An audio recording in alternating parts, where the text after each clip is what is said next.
갑자기 날씨가 많이 추워졌습니다. 그렇죠. 겨울이 추워야 되는데 이제 추워지는 것 같아서 그렇지만 몸 조심하시기 바랍니다. 감기 걸리지 마시고 말씀 함께 나누도록 하겠습니다. 유대인의 명절인 유월절이 다가오자 예루살렘에는 큰 무리들이 모였죠. 많은 사람들이 모여들었어요. 그 당시 예루살렘 인구가 약 10만 명 정도였고 예루살렘에 순례온 사람들까지 포함하면 적어도 50만 명 혹은 100만 명 이상의 유대인들이 운집했을 거로 그렇게 보입니다. 아마도 명절 때 예루살렘에 모인 자들 가운데 많은 사람이 예수님의 사역에 대해서 잘 알고 있었던 갈릴리 사람들이었을 거고 다른 이들도 직간접적으로 예수님의 표적과 가르침에 대해서 들어서 익히 알고 있는 사람들이 많았을 겁니다. 이제 그들은 메시아가 예루살렘에 오신다라는 소식을 듣고 흥분해서 종려나무 가지를 흔들며 그를 맞으러 나가죠.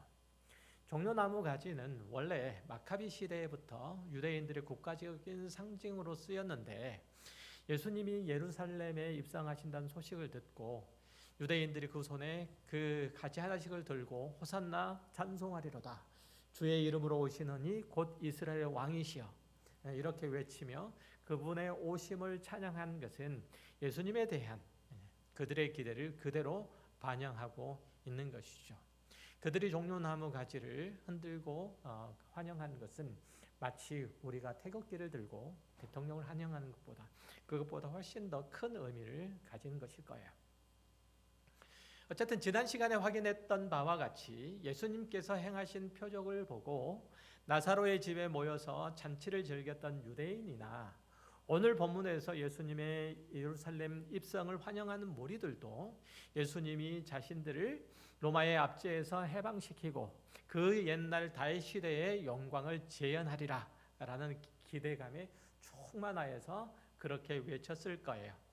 이들이 주의 이름으로 오시는 이 곧 이스라엘의 왕이시여 라고 노래한 것, 이것은 그들의 기대를 반영한 건데요. 원래 이건 시편 118편을 축약한 것임을 감안할 때 더욱 그렇다는 거예요. 시편 118편 25절 이하를 간단하게 읽어볼게요.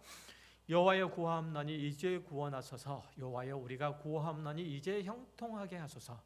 여호와의 이름으로 오는 자가 복이 있으며 우리가 여호와의 집에서 너희를 축복하였도다. 여호와는 하나님이시라. 그가 우리에게 빛을 주셨으니 밧줄로 절기 제물을 제단 뿔에 맬지어다. 주는 나의 하나님이시라. 내가 주께 감사하리라. 주는 나의 하나님이시라. 내가 주를 높이리이다. 이 시편은 남유다의 왕이 즉위할 때 불렀던 하나님을 향한 찬송인데 다윗의 집을 통해서 다윗의 집의 왕을 통해서 자기들에게 하나님께서 복을 내리시고 영광을 드러내시리라 라는 소망을 담아서 불렀던 노래예요. 예수님이 오병이의 기적을 일으키고 또 바람을 잔잔케 하고 죽은 나사로를 살리시는 그런 초인적인 능력을 가진 존재인 것을 확인하는 순간 그들의 기대는 아마도 대단히 많이 부풀었을 거예요. 지금 시편 118편을 그거보다 더 큰 노래를 부르고 싶은 마음도 있었을 것입니다. 드디어 자기들이 기다리는 왕이 왔다는 거죠. 하나님께서 자신들을 버리지 않고 그 언약을 지키셨다고 그렇게 기뻐했을 겁니다. 베다니의 나사로의 집에서 연회를 마치고 예루살렘으로 가는 예수님의 뒤를 따르는 그런 사람들이 그것을 확인을 했을 것이고 그들이 예루살렘에서 마중 나온 사람들과 합해져서 노래를 불렀을 때 그 함성은 당시 유대의 지도자들을 바짝 긴장시키고도 남음이 있었을 것입니다. 오늘 본문 19절에서 바리새인이 서로 말하되 볼지어다 너희 하는 일이 쓸데없다. 보라 온 세상이 그를 따르는도다 하니라. 이렇게 말하는 걸 보면 그것을 충분히 짐작할 수 있는 것이죠. 그러니까 당시에 지금 요한복음 12장에 등장하는 표현되고 있는 예수님을 환영하러 나온 인파가 얼마나 많았고 또 그들이 얼마나 크게 찬송을 했는지 충분히 짐작을 할 수 있는 대목이 오늘 19절에서 그렇게 묘사되고 있는 거예요. 자, 그러나 이렇게 예수님의 입성을, 예루살렘 입성을 기뻐하고 찬송했던 이들이 불과 사흘 뒤에 예수님을 십자가에 못 박으십시오, 로마의 시저 외에는 우리들에게 왕이 없습니다 라고 악다구니를 쓰는 그런 무리들로 변했다는 사실을 우리는 또한 기억해야 되죠. 이들은 자기들의 기대를 저버린 예수님에 대해서 안갚음을 하려는 듯이, 자신들을 속이고 배반한 것에 대해서 복수를 하려는 듯이 소리를 쳤고 조롱했고 돌을 던졌던 것이죠. 그건 예수님의 제자들도 마찬가지였어요. 그 성난 군중들 속에는 섞이지 않았지만 그들도 예수님을 배반하고 돌아섰기 때문에 성난 군중들과 크게 다르지 않는 기대를 가지고 있었음을 알 수가 있는 거죠. 도대체 왜 이들이 예수님에 대한 믿음이 그리도 급격하게 변해버렸을까요? 왜 이들은 단번에 예수님을 버리고 돌아섰을까요? 그리고 무엇을 뛰어넘었기에 제자들과 일부 유대인들이 예수님의 가르침 아래 다시금 모여서 사도행전적 그 교회를 이룰 수 있었을까요? 우리는 이 질문에 대해서 꼭 답변을 해야만 합니다. 그것은 당시 예수님의 뒤를 따랐던 자들이 기대했던 메시아로서의 예수님의 역할과 하나님께서 예수님에게 부여하셨던 메시아로서 사명이 서로 달랐기 때문에 그들은 예수님을 버릴 수밖에 없었다는 거예요. 하지만 그것이 사실 하나님의 뜻이었고 그것이 인류 모두를 위한, 모두에게 복을 주시고 생명을 주시는 하나님의 거룩하신 손길과 그 계획 가운데 있었음을 그들이 알 때 그들이 비로소 달라졌다는 거죠. 당시 예수님을 추종했던 유대인들은 그가 보여주신 초월적인 능력에 열광했던 거죠. 또한 예수님이 로마 정부에 빌붙어 사는 유대 종교 지도자들에 대해서 적대적인 행동을 보였던 것도 마음에 들어했을 거예요. 그리고 그가 가르치는 것도 여타 유대의 선생들과는 다른 신박한 내용들이 참 많았다는 거죠. 그래서 그들은 예수가 하나님이 보내신 선지자요 메시아가 맞다라는 그런 판단이 섰을 거예요. 이제 그와 싸워서 로마의 총독과 군대를 몰아내고 새로운 이스라엘을 세우고 옛 다윗 시대의 영광을 되찾으리라, 이런 설렘, 이런 기대를, 이런 계획을 세우고 있었을 거예요. 그런데 예루살렘에 입성하는 이 예수님은 로마와 전쟁하려는 늠름하고 용맹스러운 장수의 모습이 아니라 꽤나 어색한 모습을 연출하시면서 환호하는 군중들 사이를 지나가시죠. 호산나 찬송하리라도 열광하며 예수님을 맞이했던 군중들은 아마도 백마를 타고 갑옷을 입고 예리한 칼을 차고 들어오는 그런 메시아를 기대했을 거예요. 그런데 예수님은 어디서 구했는지 어린 나귀를 타고 들어가시죠. 다른 복음서에 보면 그 나귀 새끼가 어디서 났는지 그 출처를 알 수 있지만 요한복음에는 그 내용이 생략되어 있어요. 하여튼 예수님은 군중들이 겉옷을 깔아놓은 그 위를, 그 발이 땅바닥에 닿을 듯 말 듯하게 어린 나귀를 타고 지금 예루살렘 성으로 입성하고 계시는 거예요. 여러분이 만약 메시아의 예루살렘 입성을 환영하는, 또 축하하는 사람 중에 한 사람이라면 어떤 기분, 어떤 마음이 들겠습니까? 아마도 이게 아닌데 뭔가 이 쎄한 기분이 뭘까? 왜 이런 나약하고 모자란 모습으로 메시아가 오는 걸까라는 마음이 들었을 수도 있어요. 보면 16절에 보면 제자들도 예수님이 왜 그런 모습으로 예루살렘을 향해서 가시는지 당시에는 알지 못했다고 그렇게 말하고 있죠. 한편 로마의 총독인 빌라도 입장에서는 어땠을까요? 지금 예수님이 많은 사람을 이끌고 예루살렘으로 들어오고 있는데 유월절 때문에 예루살렘에 수많은 인파들도 모여서 그를 맞이하고 있다는 거죠. 그리고 예수님이 나타나자 함성을 지르며 열렬히 글을 하나하고 있는 거예요. 빌라도 입장에서는 얼마나 긴장이 되겠습니까? 이제 예수님의 사인만 있으면 이들이 금방이라도 밀란을 일으킬 것 같은 분위기인데, 그때 로마 군대가 빌라도가 본 것이 어린 나귀를 타고 느릿느릿 다가오는, 어쩌면 그 모습이 위태로워 보이기까지 하는 예수의 모습인 거예요. 그에게 용맹스러운 장수의 모습이나 혁명가다운 결연한 모습은 전혀 없는 거예요. 그 외모에는 민첩함이나 강인함이나 심지어는 교활한 모습조차도 찾아볼 수 없는 겁니다. 이 장면을 본 로마 총독은 빌라도는 많이 안심이 되었을 것이고 어쩌면 피식 웃고 말았을 수도 있어요. 그에게는 정부를 전복할 의도나 그럴 만한 힘이 있어 보이지도 않아 보였기 때문이에요. 하지만 우리 그리스도인에게 이 모습은 아주 중요한 신앙의 내용으로 각인되어야 한다는 것.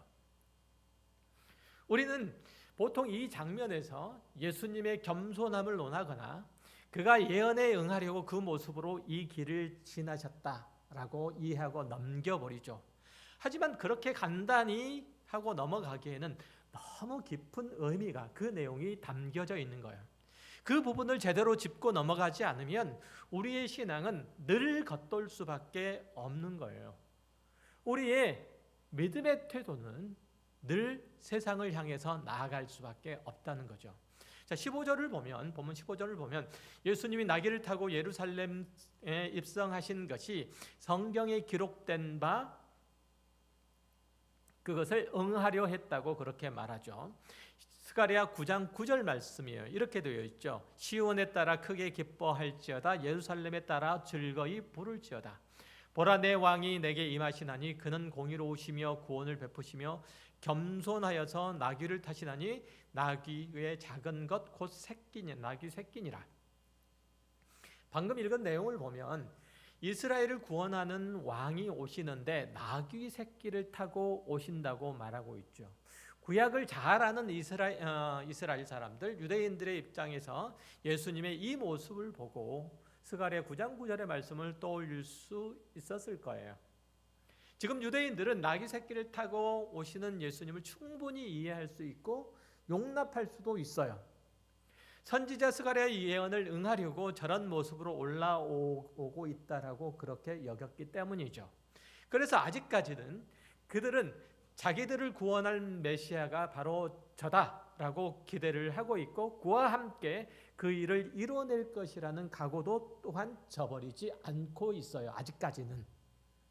그러나 그 메시아가 정치적으로 또 군사적으로 혁명을 일으키러 온 것이 아니라 자기들의 죄를 대신해서 죽으러 오셨다는 사실을 거듭 말씀하실 뿐만 아니라 메시아 운동을 일으킬 어떤 준비도 하지 않음을 알고 그것을 확인하고 이게 아닌데? 라는 마음이 들었을 거고, 아무런 저항이 없이 유대의 대제사장들에게 잡히시는 그 순간 그들은 예수님의 적대자로 돌변했습니다. 유대인들의 성경 지식과 그리고 자기 신앙의 괴리를 확인하는 순간이죠.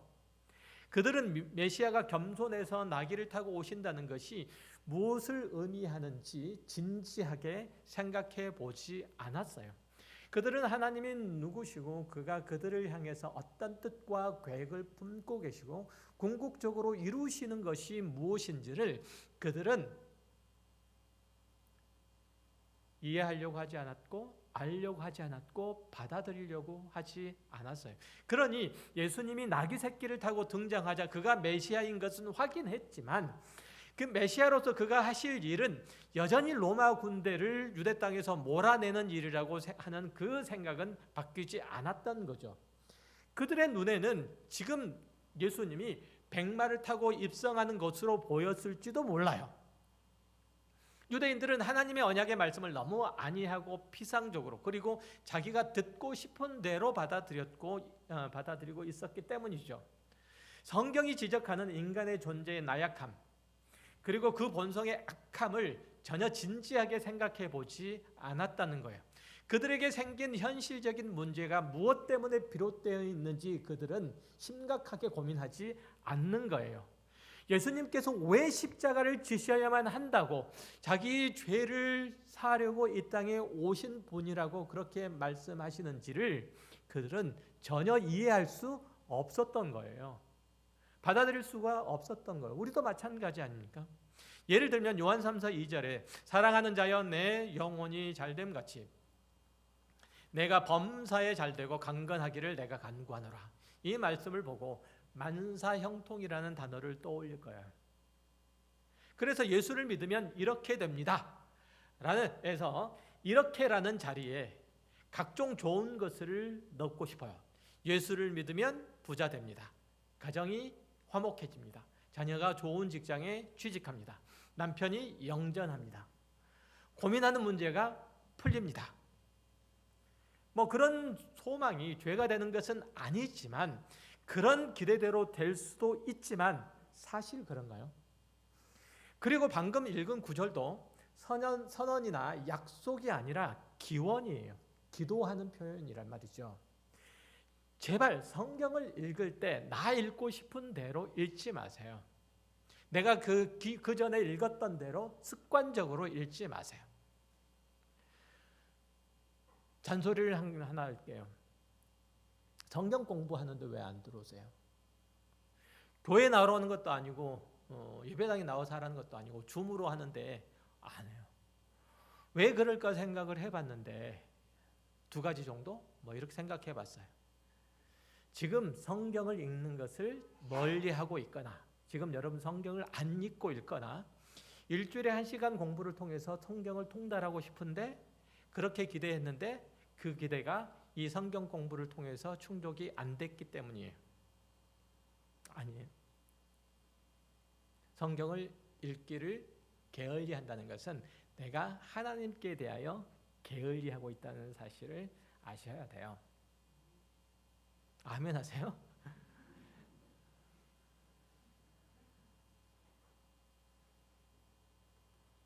내년에도 역시 마찬가지로 성경 공부를 할 거예요. 그리고 성경 통독도 내년에는 해요. 제발 배울 수 있을 때 배워주시기 바라요. 절대로 말씀을 드리지만 절대로 신앙생활이라고 하는 것은 아는 것 이상으로 영위할 수가 없어요. 항상 거기에 못 미치게 돼 있어요. 절대로 그래요. 자, 제자리로 돌아가서 예수님은 마지막 날에 다시 이 땅에 오실 거예요. 그때에는 분명히 심판하러 오실 것이고 이 세상 역사를 닫으러 오실 거예요. 그러니 그때는 장군의 모습으로 올 거예요. 백마를 타고 오실 거예요. 칼을 차고 오실 거예요. 이에 대한 묘사가 요한계시록 19장에 있잖아요. 11장부터 읽어볼게요. 내가 하늘이 열린 것을 보니 보라 백마와 그것을 탄 자가 있으니 그 이름이 충신과 진실이라. 그가 공의로 심판하며 싸우더라. 그 눈은 불꽃 같고 그 머리에는 많은 관들이 있고 또 이름 쓴 것이 하나가 있으니 자기밖에 아는 자가 없고 또 그가 피 뿌린 옷을 입었는데 그 이름은 하나님의 말씀이라 칭하더라. 하늘에 있는 군대들이 희고 깨끗한 세마포 옷을 입고 백마를 타고 그를 따르더라. 주님께서 다시 오실 때는 백마를 타고 오시고 관을 쓴 왕의 모습으로 오시고 하늘의 군대들을 이끌고 오신다고 표현하고 있어요. 다시 오실 때는. 그때는 그렇게 오실 거예요. 그때는 공의로 심판하러 오시기 때문에 진짜 왕의 모습으로 승리한 개선 장군으로 오시는 게 맞아요. 유대인들이 지금 요한복음 12장에서 기대했던 그 유대인들이 기대했던 메시아의 그 모습으로 오실 게 맞아요. 그러나 요한복음 12장에서 나귀를 타고 예루살렘으로 들어가시는 예수님은 인류를 위해서 속죄 제물이 되심으로써 죄인들에게 구원을 베푸시는 왕으로 오시기에 나귀 새끼를 타셔야 하는 거예요.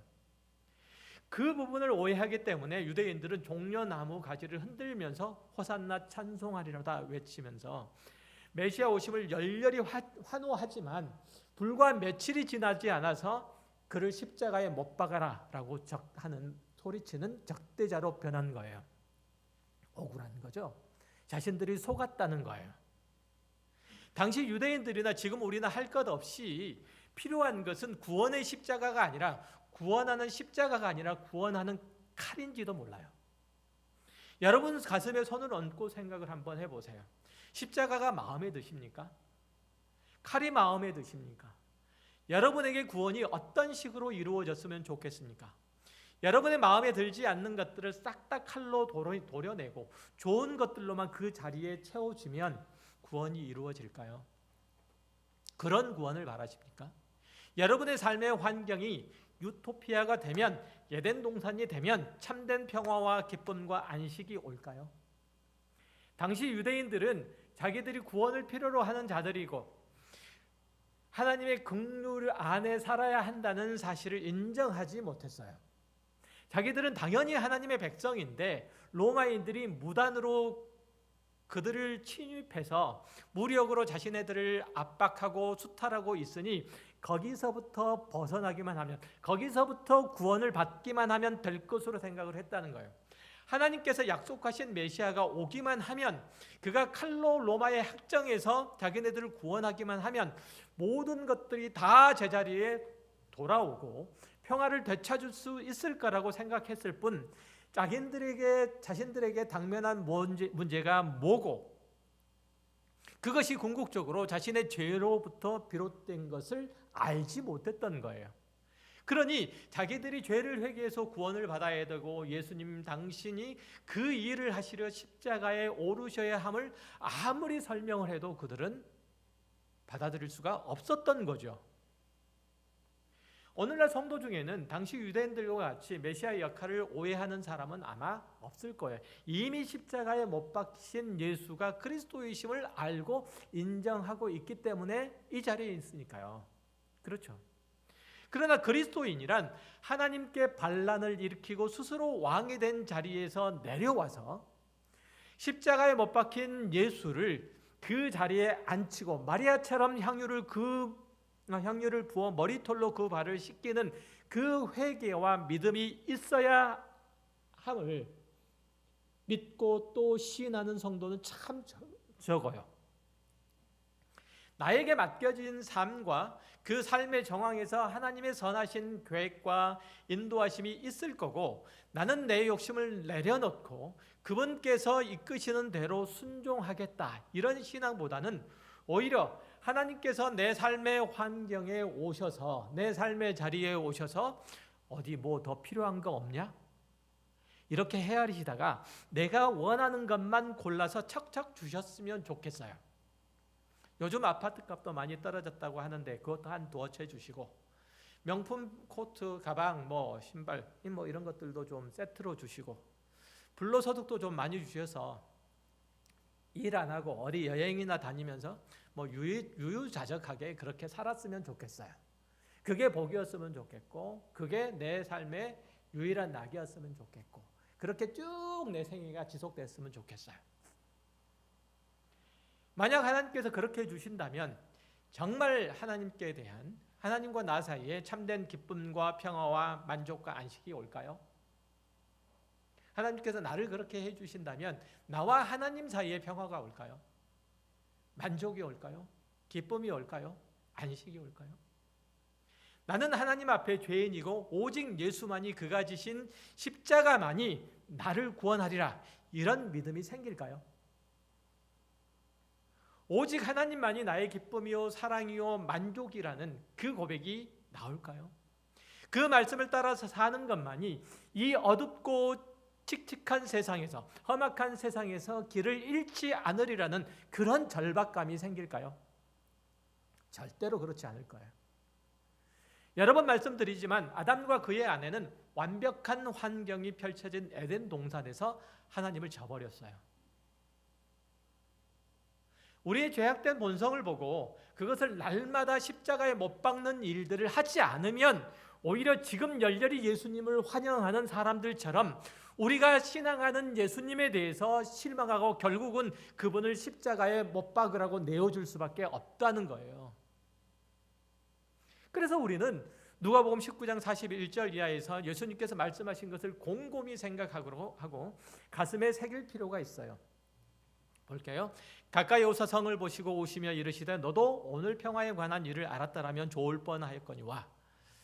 지금 내 눈에 보섬겨졌도다. 날이 이를지라 내 원수들이 토둔을 쌓고 너를 둘러 사면으로 가두고 또 너와 및 그 가운데에 있는 내 자식들을 땅에 메어치며 돌 하나도 돌 위에 남기지 아니하리니 이는 내가 보살핌을 받는 날을 알지 못함을 인함이라 하시니라. 나귀를 타고 예루살렘 성에 오신 예수님께서 말씀하신 메시아적 선지자적인 메시지예요.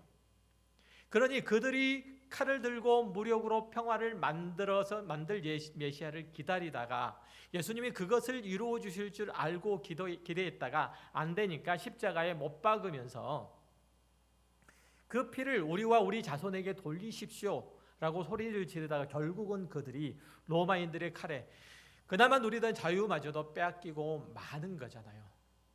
이들이 이렇게 살았기 때문에 주 70년에 예루살렘 성이 함락이 되고 성전은 돌 위에 돌 하나도 남지를 않게 되잖아요.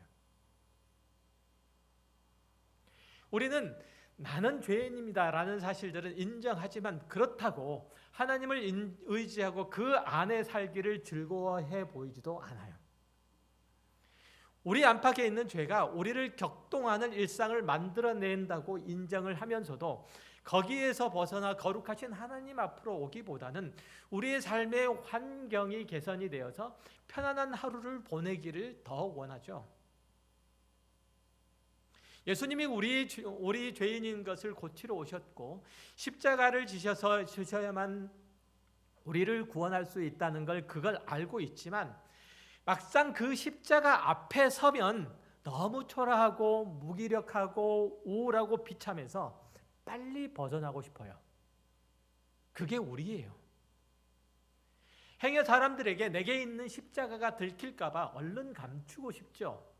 그래서 사람들이 너희가 믿는 하나님은 천지와 만물을 지으셨다며 예수는 죽은 자도 살리신다며 죄인을 용서하려고 십자가를 지셨다며 그런데 왜 너희는 그 모양으로 사냐?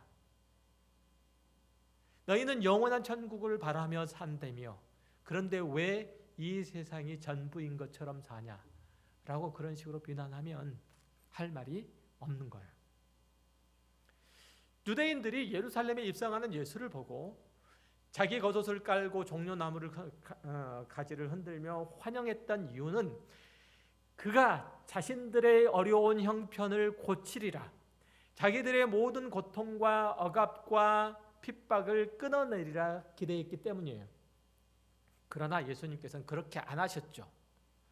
그들의 기대와는 달리 예수님은 십자가에 못 박히셨고 옛 다윗의 영화를 회복하리라는 그들의 기대와는 달리 예루살렘 성은 로마인들의 말발굽에 철저히 짓밟히고 말았잖아요. 누가복음 19장에서 예수님이 예언하신 바가 바로 그 내용이고 바로 그 대목이 사실은 우리가 용납하기 어려운 대목이에요. 그러나 생각을 해보세요.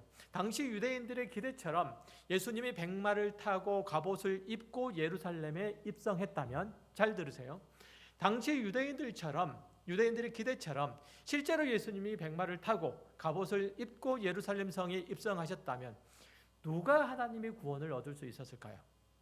그가 칼로 쏜 로마 군대를 무찌르고 유대인들에게 정치적으로, 군사적으로, 사회적으로, 종교적으로, 경제적으로 자유를 주었다면, 풍요를 주었다면 거기에 모였던 유대인들이나 지금 이 자리에 있는 여러분이나 우리 모두나 죄에서 자유를 얻고 하나님의 구원을 얻을 수 있었을까요? 예수께서 십자가를 주셔야만 했던 것은 하나님께서 우리를 사랑하시고 우리에게 복을 주시기를 원하시지만 우리가 그것을 받아 누릴 수 없는 자라는 사실 때문이에요.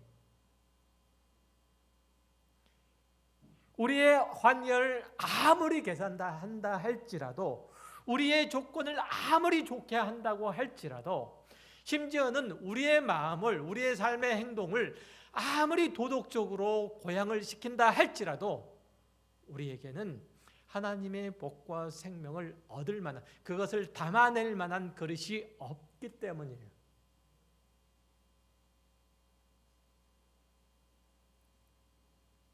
환경만 에덴 동산이고 천국이면 뭘 하겠어요? 우리의 마음과 삶이 애굽이고 바벨론이고 지옥인데 하나님께서 우리를 죄에서 구원하지 않으셨다면, 예수께서 십자가를 지시는 일이 없었다면 지금 세상은 아비규환의 현장이 되었을 건데, 우리는 다 망하고 있을 건데, 우리들에게 주어진 삶의 현실만 개선이 되면 뭐 하느냐고요. 그때 만일 예수님께서 아까 요한계시록 19장에서 읽었던 것처럼 하늘의 군사들을 이끌고 백마를 타고 오셔서 유대인들의 바램처럼 그렇게 하셨다면, 그때 로마 군대를 몰아내고 마셨더라면, 지금 우리가 어떤 인총을 입었더라도, 어떤 국류를 받더라도, 어떤 사랑을 받더라도 지금 우리 중에 어느 누구도 천국에 들어갈 자가 없다는 사실이잖아요. 그게 비극인 거잖아요. 예수님이 십자가를 주심으로 인한 구원이 없이 어떻게 우리가 지금 하늘 영광을 바라볼 수가 있느냐 말이죠. 그럼에도 불구하고 우리는 끊임없이 지금 예루살렘 섬 입구에서 동상이몽을 꿈꾸며 예수님의 입성을 환호하는 유대인의 실패를 반복하려고 들고 있다는 거예요. 내가 가지고 있는 신앙을 들고. 지금도 하나님께서 왜 이렇게 하시는지 모르겠다, 내 삶을 왜 이 모양으로 지금 이끌어 가시는지 모르겠다, 이 푸념을 가장 많이 하잖아요. 우리의 약함을 아시고 우리를 불쌍히 여기셔서 우리의 죄를 사하시는 십자가를 지신 예수보다는 하나님 앞에 떳떳하게, 사람들 앞에 떳떳하게 내놓고 너도 한번 믿어봐, 이런 기적이 일어날 거야, 이렇게 소개할 수 있는 메시아를 여러분들 더 환호하잖아요. 그런 예수였으면 더 좋겠잖아요. 그래서 그러면 더 신나지 않을까요? 신앙생활이 더 멋있을 것 같지 않을까요? 매 주일마다 예배당이 꽉꽉 차지 않을까요? 우리나라 산업의 부흥기인 70년대, 80년대에 우리나라 사람들의 삶이 부유해지면서, 그리스도인들의 삶이 부유해지면서 이 부유함들이, 이 풍성함들이 예수를 믿은 까닭이다 라고 그렇게 소리치자 사람들이 예배당을 꾸역꾸역 모여들었던 것처럼, 하루는 재물이 많은 한 청년이 예수님께서 와서 어떻게 하면 영생을 얻을 수 있을지 물었죠. 그러다 예수님께서 이 청년에게 부자가 하나님의 나라에 들어가기가 어렵되 차라리 낙타가 바늘귀에 들어가는 것이 더 쉽다라고 말씀하세요. 사람이 구원을 얻는 데는 이 세상에 사는 동안에 소용되는 무엇이 필요치 않은 거예요. 그것들은 하나님과 사귐에 있어서 오히려 장애만 될 거예요. 그런 뜻이죠. 만약에 부자가 천국에 들어가기 쉬울 거라면 하나님께서 우리를 부자로 만들어 주시지 않으셨겠어요? 예수님께서 나귀를 타고 오실 필요 없이 백마를 몰고 곧장 로마로 진격하셔야 하지 않겠어요? 구원은 우리의 삶의 풍요와 만족과 안정을 더해감으로써 만들어지는 것이 아니라 죄인된 우리와 하나님과의 관계가 회복되고 그분의 생명이 우리에게 임함으로써만 이루어지기 때문에 예수님께서 하나님의 생명을 우리들에게 주시려고, 당신의 생명을 우리들에게 주시려고 십자가에 죽으신 거예요. 그 십자가를 지시러 예루살렘에 올라가시던 중이고 굳이 그 상징인 나귀를 타셔야만 하는 거예요.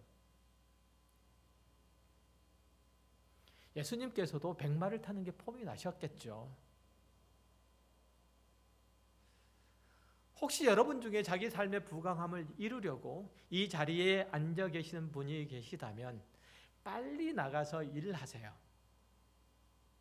주식을 사든 부동산을 사든 복권을 사든 뭐라도 하십시오. 그분들에게는 이렇듯 나귀 새끼를 타고 뒤뚱뒤뚱 힘겹게 예루살렘으로 올라가시는 예수님은 허풍선이 돈키호테와 같은 존재인 셈이에요. 혹시 여러분 중에 다른 분들은 이제 내세에 누릴 구원은 얻었으니까 현재 누릴 복도 아울러 주십시오. 아까 요한 3서에서 말한 것처럼 내 영혼이 잘된 것처럼 범사가 잘되게 해주십시오. 이렇게 기도하는 분들이 있을 수도 있어요. 물론 그렇게 기도할 수 있고 저도 여러분이 그렇게 되길 바라요. 그렇게 되기를 바란다니까요. 그러나 성도들의 삶의 결국은 주님께서 나귀를 타고 올라가신 그 뒤를 참 마음으로 쫓아가는 데 있는 거예요. 여러분들이 소망하고 꿈꾸고 기대하는 것들은 주님께서 다시 오실 때 이루어질 거예요. 다시 오실 때 이루어질 거예요. 그 전까지는 처음 오신 그리스도를 쫓아야만 돼요. 그게 제자예요.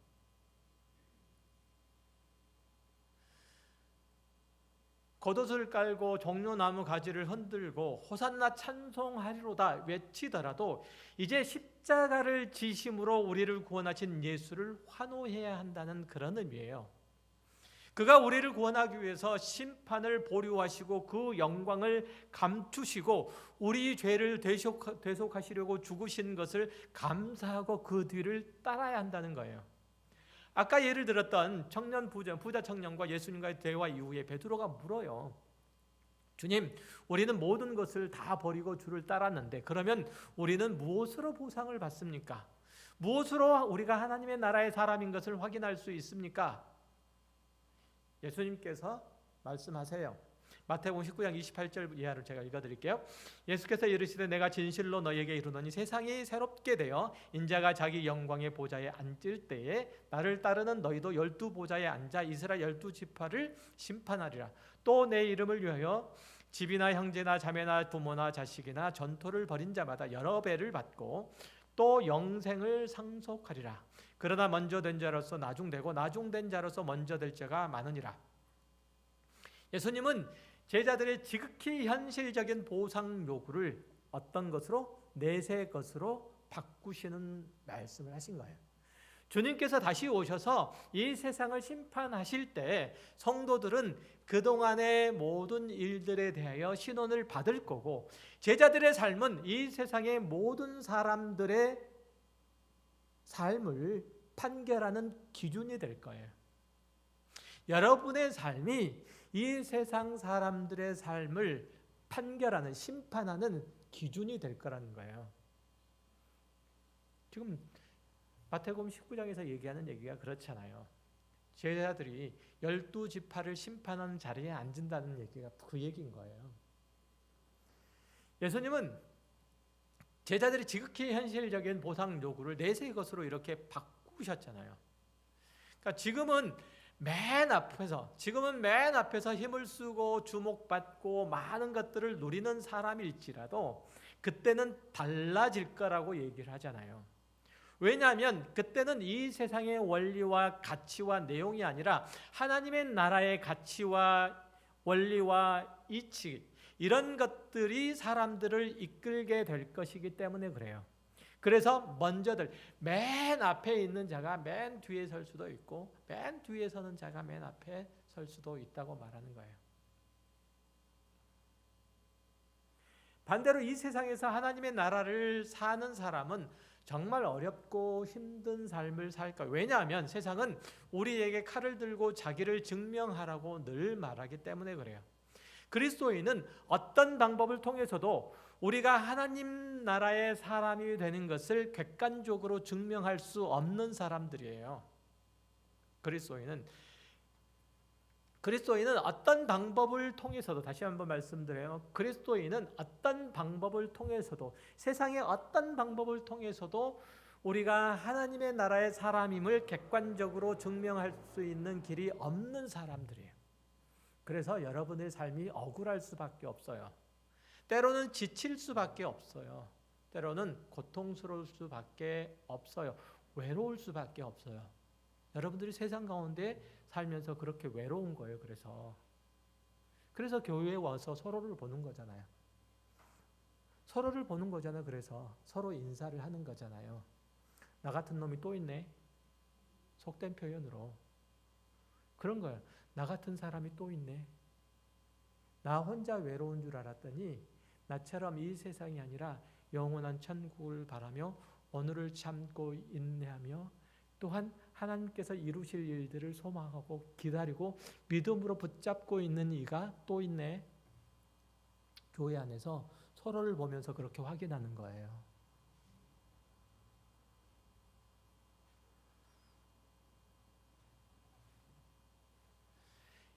우리가 영생을 소유하는 자임을 세상에 어떤 방식으로 확인할 수 있을까요? 어떤 방법으로 확인시킬 방법이 없어요. 마치 예수님께서 수많은 유대인들의 환호를 받았지만 그들의 기대와는 동떨어진 행보를 할 수밖에 없었듯이 우리 그리스도인도 그럴 수밖에 없는 거예요.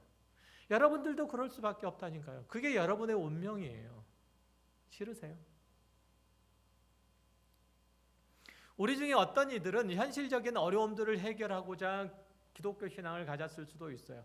그것으로 예수를 믿을 수도 있어요. 그러나 삶의 문제를 해결하는 것이 기독교가 아니라 그것을 월등하게 넘어서는, 우리는 하나님이 지으신 자임에도 불구하고 그분을 떠난 죄인이고 그 지으신 자에게 마땅히 돌아가야 할 영광을 가로챈 배신자이고 영적으로 눈먼 자이고 병든 자요 죽은 자임을 아는 대로 데려가죠. 우리 기독교 신앙은 항상 그렇게 가게 돼요.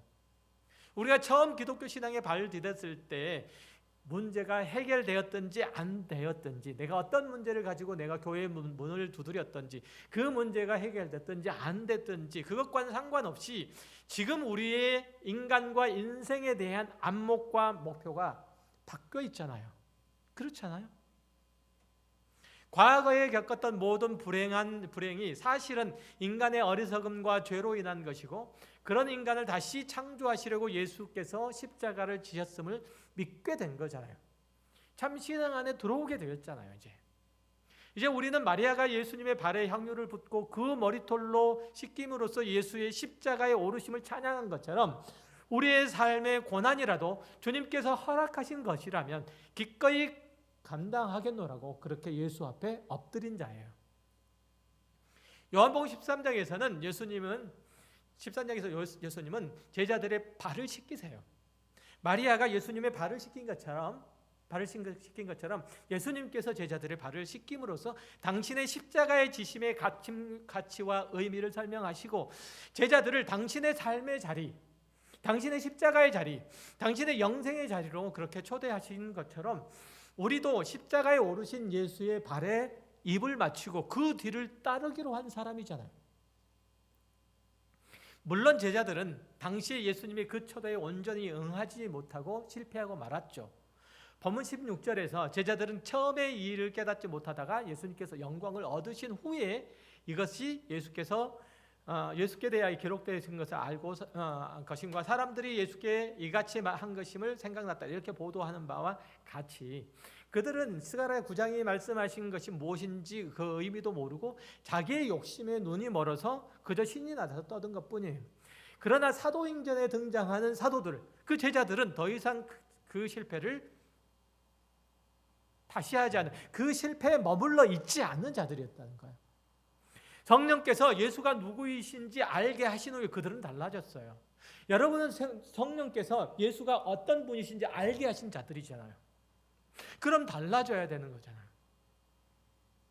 우리도 그런 경험들은 한두 번이 있을 거예요. 교회에 와봐야, 신앙생활 해봐야 현실적인 필요가 안 채워져서, 현실적인 문제가 해결이 안 돼서, 내 욕심대로 안 돼서 신앙에서 멀어진 적이 한두 번은 있을 거예요. 여러 가지 이유 때문에 미끄러진 적이 있을 거예요. 그것은 우리를 향하신 하나님의 계획을 몰랐기 때문이고 예수 그리스도의 십자가에 숨겨진 그의 사랑을 전혀 평가하지 않았기 때문이에요. 그러나 우리가 신앙생활을 하면서 누려야 할 승리와 감격을 얻지 못하고 그저 물질적인 풍요에 우리의 행복과 자랑을 모두 묶어 놓았기 때문에 그런 일들을 겪은 거예요. 그러나 지금은 달라져야 되잖아요. 십자가에 오르신 예수와 같이 꿈을 꾸고 같은 식탁에서 먹고 같은 길을 가야 하지 않겠어요? 그래야 제자라고 할 수 있고 그래야 성도, 거룩한 무리라고 말할 수 있잖아요. 우리가 아무리 넓은 집에 살아도 우리 침대는 2평이 안 될 거예요. 아무리 많은 땅을 소유한다고 하더라도 우리의 무덤은 1평이면 좋게요. 요즘은 그나마 뼈가루를 담은 단지 이거 하나면 끝이에요. 그러나 우리 성도들에게 허락하신 하나님의 약속은 정말 풍성하고 너무 크죠. 우리가 그것들을 누리지 못하고 세상을 향해서 자꾸만 곁눈질을 하는 이유는 우리가 낮아짐으로써만 예수 그리스도와 그가 예비하신 하나님의 나라에 들어갈 수 있음을 보지 못하기 때문에, 끝내 인정하지 않으려고 하기 때문에 그래요. 그 나라에서 누리게 될 복과 생명과 영광을 믿지 못함으로, 그것을 내 것으로 받지 못함으로, 지금 맛보지 못함으로 생기는 일들인 거예요. 하나님이 팔이 짧아지셨거나 우리를 향한 사랑이 식은 것이 아니라 우리가 미련하고 연약하고 자꾸 딴 데로 가기 때문에 불안하고 힘겨운 거예요. 하나님께서 예수 그리스도와 그의 십자가를 통해서 마련해 놓으신 그 영광을 보세요. 단지 사명과 책임으로서만 아니라 여러분의 기쁨과 행복과 만족이라는 영역에서 성도됨을 누려보세요. 하나님은 압제하고 착취하고 우리를 억울하게 만드시기 위해서 부르신 것이 아니라 후히 주시고 꾸짖지 아니하시는 우리의 아버지로서 우리를 초대하신 거예요. 여러분의 인생에 맛이 없거든, 여러분의 신앙에 힘이 없거든, 다시 한번 점검해 보세요. 성도의 삶의 기쁨이요 찬송이요 감사일 수밖에 없는 것은 오직 예수 그리스도와 그가 주신 십자가 안에 있다라고 고백하게 될 거예요. 반드시 그렇게 될 거예요. 여러분이 본문의 유대인처럼 예수님과 동상이몽을 꿈꾸고 있다면 실망할 수밖에 없겠지만, 기꺼이 그 뒤를 따라 갈 것이라면 여러분의 신앙생활 가운데는 성경이 약속한 복과 복된 생활과 행복과 감격과 찬송이 분명히 나타날 겁니다. 기도하겠습니다. 하나님 아버지 감사합니다. 하나님께서 주신